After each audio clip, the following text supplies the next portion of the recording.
My name is Ethan, a 29-year-old mechanical engineer who has spent nearly 10 years building a career in the automotive industry.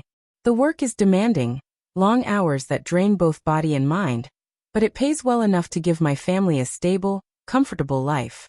My wife, Sophia, runs a small boutique downtown. She's the kind of woman who moves with elegance in everything she does, always polished and stylish, as though she's stepping out of a magazine cover rather than coming home to our modest apartment. We've been together a decade, married for 7 years, and to most people looking in from the outside, our life seems steady, even enviable. But appearances can hide the fault lines beneath. Sophia has always had a taste for the finer things: designer purses, candlelit dinners at high-end restaurants, last-minute weekend getaways. I never pushed back. To me, her joy was proof our marriage was strong, and I believed making sure she had that joy was part of my role as her husband. I held on to that belief firmly, until Cassandra returned. Cassandra, an old friend of Sophia's, swept into our lives with the kind of presence that fills every corner of a room. She spoke with conviction, her words sharp and deliberate, her confidence magnetic. "Know your worth," she would say. "Don't settle. Life is too short to waste waiting around."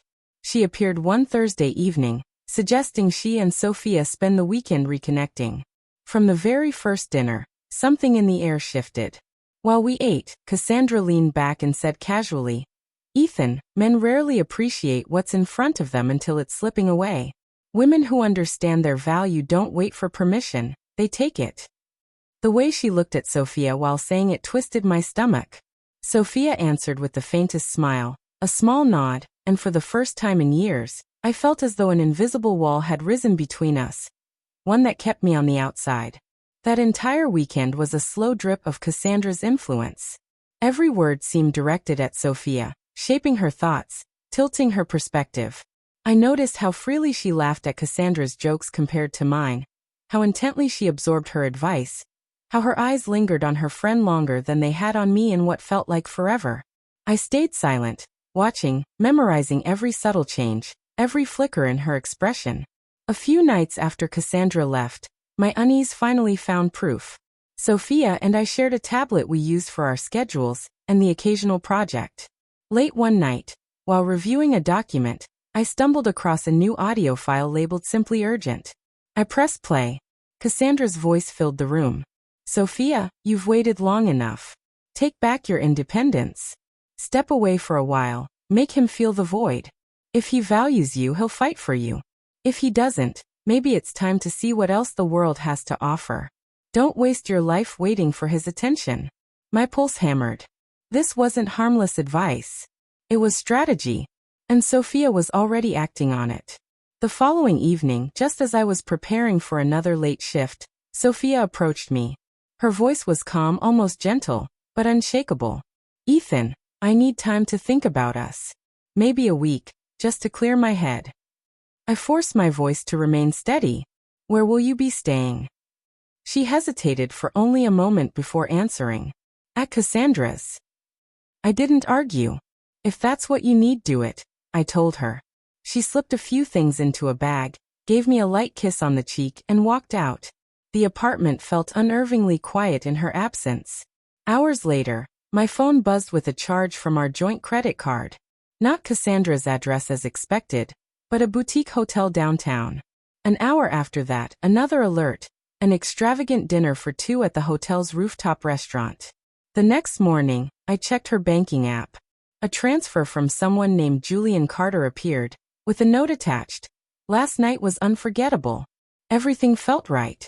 Cassandra's influence had clearly sunk in, and Sophia acted on it without hesitation. What startled me most was her carelessness. She hadn't even tried to cover her tracks. Maybe she thought I wouldn't notice. But I did. For days, I kept my silence, quietly collecting every detail. Hotel bills, restaurant charges, location data from her phone, transfers and timestamps. Piece by piece, the picture came together. When she sent a casual text, "Hope your shift went well. Still thinking. I ignored it. She had no idea I was already preparing my response. I sought legal advice, presenting the situation without names at first. My suspicion was confirmed. Using shared finances to fund an affair wasn't just betrayal, it was grounds for action. With that clarity, I separated our accounts, cutting off her access. Meanwhile, I assembled the evidence with precision.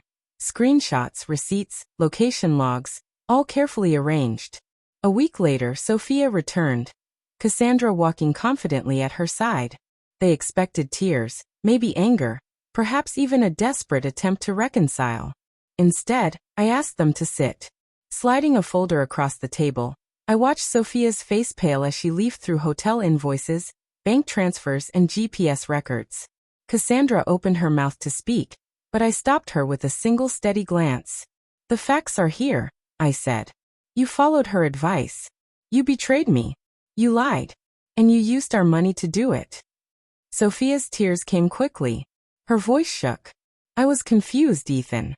I never meant for it to go this far." I placed the final page in front of her, divorce papers. "You made your choices. This is mine. It's over." Her sobs echoed through the apartment, but I stayed calm. When they left, her family soon called, urging forgiveness, asking me to give her time. To each of them, I gave the same reply. "Everything you need to know is in the documents." I didn't waver. Later, Sophia returned alone to gather the rest of her things. She begged, pleaded for another chance. I answered with silence. "There's nothing left to say," was all I told her. Her explanations, excuses, and desperate attempts to reclaim control fell against a wall I refused to lower. In the end, she moved into a small apartment. Julian disappeared once the money stopped, and Cassandra faded into the background. My home returned to the calm stability I had worked so hard to build. Sophia may have followed her friend's lead, but she never anticipated the strength of my resolve. Walking away without anger, without regret, without leaving any opening for manipulation. That was my final word. It was firm. It was absolute.